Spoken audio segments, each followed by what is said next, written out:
Good day, guys. Andrew here with your update. Today is May 27, 2012, and I want to start this update with gold.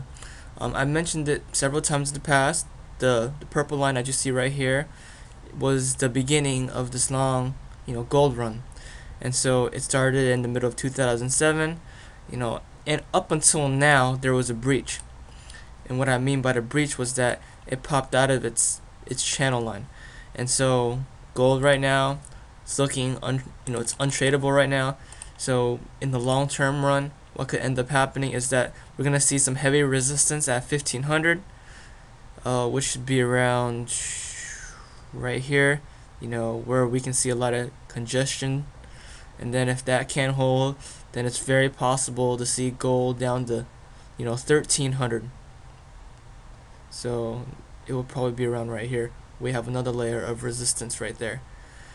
And so, short term, it's also looking untradeable because, well, I better look at the 4-hour chart, because if we look at this red line right here, all we're doing is going back and forth, and so just recently, gold hit a low right here, rebounded to 50%, went down one more time, and now it's at the middle of the three lines, and so there is a chance that gold can go down one more time, or gold can spike up to 1619. If I have to make a prediction, I would think gold is gonna go back up to 1620ish, and the reason for that is because I think we have a double bottom, whereas we have a bottom here, a bottom there, and so what's gonna end up happening is that we're gonna probably finish the W shape formation. I'm not touching gold, because it's very risky at the moment. So moving on, we look at silver. I better put this on the day chart. It's probably a bit better. All right, on the day chart, what we see here is the head and shoulders, where you have the head, two shoulders, and then recently the pop, which is, I guess you can say the arm length. So if we look at this right here, this is the head and shoulders formation, and this is what analyzers look at. So you have a shoulder, the head, the shoulder, and so what ends up happening is that when you're on the shoulder line, the thing normally pops, which it did. It doesn't have to be perfect, but I think this was probably the shoulder line, and it just popped all the way down there. Just recently silver hit $26.69, which is pretty close to this low, which was the beginning of the head and shoulders formation. And so I'm currently building a long position. I do not give financial advice. I only tell you what I do. And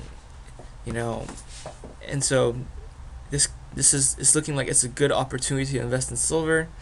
However, be warned that silver can go down to $22 an ounce. It's definitely still in the cards, and the reason why I say that is because if we look at the month's chart, this trend line, this purple line again,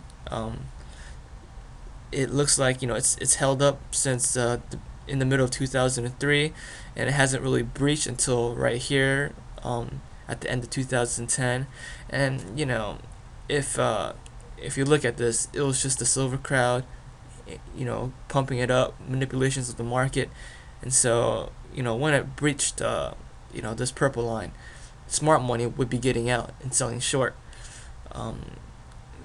But people did get caught into this because people thought silver was going to $100 an ounce, which is still in the cards. I really think in the long term, if there is no more euro, which I think that's going to happen, in 2020, because there's no solution to fixing the European problem, then it might go up to the $100 an ounce. However, the people who jumped on this jumped too early. They weren't paying attention to the data that was being given. And so let me go to the week's chart. So from this data, we're currently in the middle. I really do think this is not the end of the silver run. I really think there's definitely more upside potential, definitely. And so I currently put some money into silver, if it does go down to $22 an ounce, what I'm going to do is I'm taking all my money out of double leverage and I'm going into triple leverage. And if you want to know the ticker symbol, it's USLV. Wait, no, this is the long. This is the silver long 3 times X. So if this thing pops up $1 for silver, then the stock pops up $3. And so if you're into ETFs, this is definitely the ETF you want to be in. Futures, if you're into futures, you can definitely do that too. I currently like to use the future charts to give me a good read on what's going on. I wonder, does this thing have, no, it doesn't have options. And if you're into options trading for silver, the most I can probably find is a 2x, but since it's options, you can definitely make more money off of it. But the good thing about the 3x ETF is that there is no time limit, so you can go on and as long as you want. And it's the same thing with futures, whereas options, I think every third week of the month they expire. And so that's the risk with options. Great possible returns. The risk, if the markets don't react the way you want it to react, and if your contracts expire worthless, your contracts could be worth pennies, and it doesn't matter whether your predictions are right or wrong because you would have made nothing. So I'm currently in 2x SLV again. If this thing goes down the bottom, I'm taking all my money out and I'm going into 3x long. Now going on, if we look at the Dow, ticker symbol DJI, I really think the Dow is heading in for major problems, because if we look at this chart right here, this right here, what was responsible for this was QE1, QE2, TARP, and the Fed keeping interest rates at near 0%.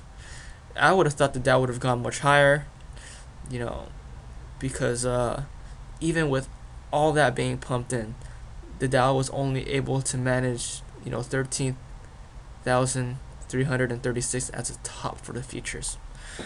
I really think QE4 is coming, or QE3 is coming, because I think they're gonna let the Dow deflate, so that it can have another run, to complete the presidential cycle year. Because what normally happens is that the first 2 years of a presidential cycle, the stock market is normally bad, whereas the last 2 years is normally good because presidents want to get reelected. And since Obama wants to be reelected, they're gonna let it deflate, and I think there's gonna be one more top in the process. If QE3 comes out, this thing could go up to 1,500 possibly, or around somewhere between 14,500 to 15,000. If there is no QE3, then if we look at the 4-hour chart, I think it's gonna retest the highs of 13,336. Because if we look at the MACD stochastic full, we're currently at about 6.63%, and I think there's going to be a rebound right here. And if we look at statistic wise, when we normally get down to these dangerous levels, we have a rebound. Like right here, there's a rebound right there. There was a rebound, small rebound right there, but I wouldn't have invested in that. And then we had a nice run.